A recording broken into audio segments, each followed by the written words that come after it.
Assalamualaikum warahmatullahi wabarakatuh. Alhamdulillahirabbil alamin. Wassalatu wassalamu ala asyrofil anbiya'i wal mursalin wa ala alihi washabbihi ajmain. Amma ba'du. Salawat serta salam tak lupa kita panjatkan kepada suri tauladan kita, Nabi Muhammad SAW. Halo teman-teman, saya Daneswari Aulia Laksita Kristianto dari kelas 7F akan menceritakan kisah Nabi Ismail, mukjizat air Zam-Zam. Selamat mendengarkan. Apakah kalian tahu ayah Nabi Ismail adalah Nabi Ibrahim? Nabi Ibrahim alaihi salam dikenal sebagai bapak para nabi. Iman dan takwa Nabi Ibrahim yang sangat kuat menurunkan anak dan cucunya sehingga Allah mengangkat di antara mereka menjadi utusannya. Semasa hidupnya Nabi Ibrahim sempat melakukan beberapa kali hijrah. Yang pertama, beliau hijrah dari negerinya ke Kan'an ke Palestina, kemudian hijrah lagi ke Mesir. Dalam perjalanannya ini, Nabi Ibrahim ditemani oleh Nabi Lut dan Sarah. Sarah merupakan wanita yang taat, sabar, dan penyayang. Nabi Ibrahim kemudian menikah dengannya. Keluarga Nabi Ibrahim dan Nabi Lut tinggal berdampingan.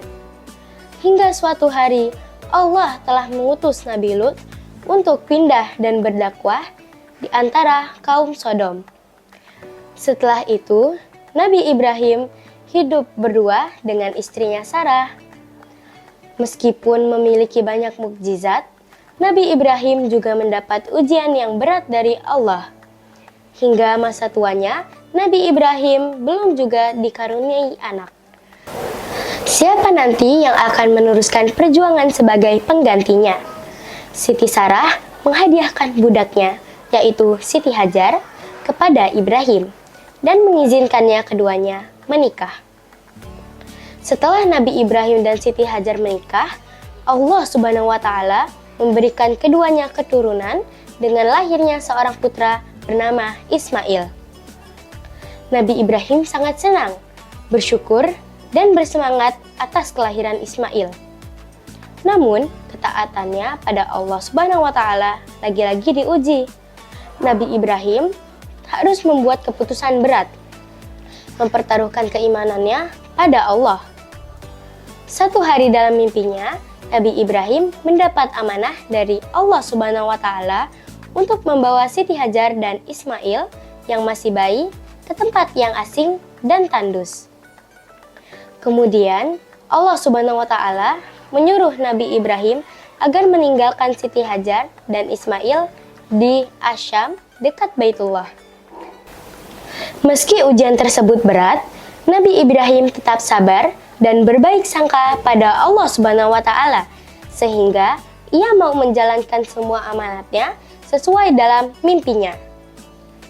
Setelah sampai di tengah padang pasir yang dianjurkan Allah Subhanahu wa Ta'ala, Nabi Ibrahim melepas Siti Hajar dan Ismail tanpa bekal yang cukup. Awalnya, Siti Hajar tidak percaya kenapa Nabi Ibrahim bisa tega meninggalkannya di padang pasir yang tandus.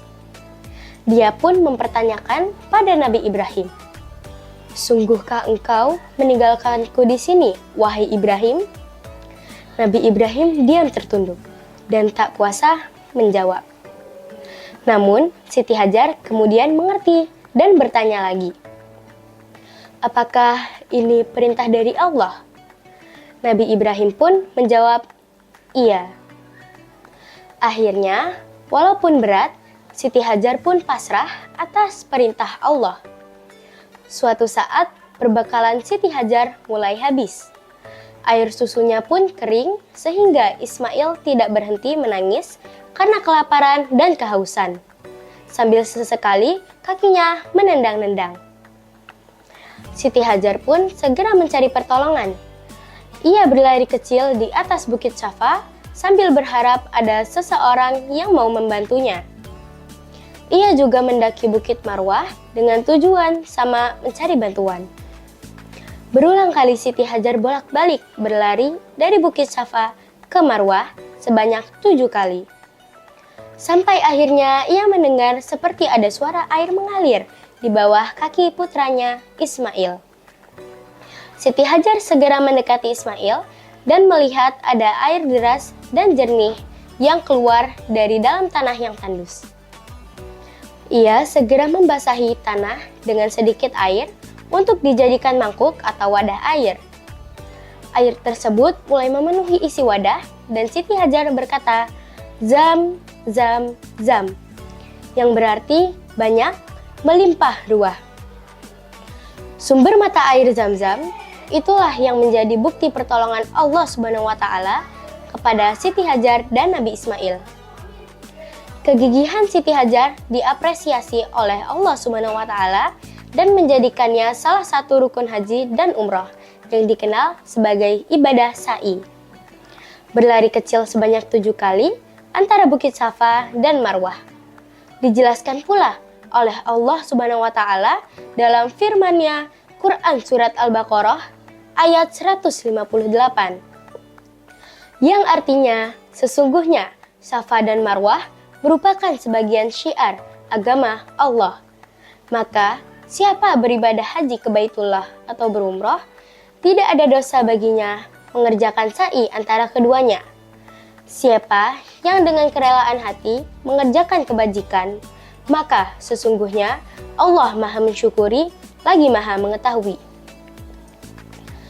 Dari kisah Nabi Ismail, kita bisa memetik pelajaran. Yang pertama, pertolongan Allah itu nyata atas hambanya yang percaya dan beriman. Yang kedua, Allah pasti memberi pertolongan pada hambanya yang berusaha tanpa kenal lelah dan putus asa.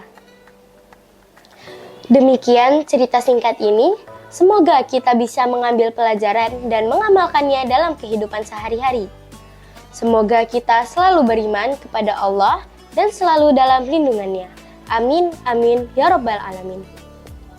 Wassalamualaikum warahmatullahi wabarakatuh.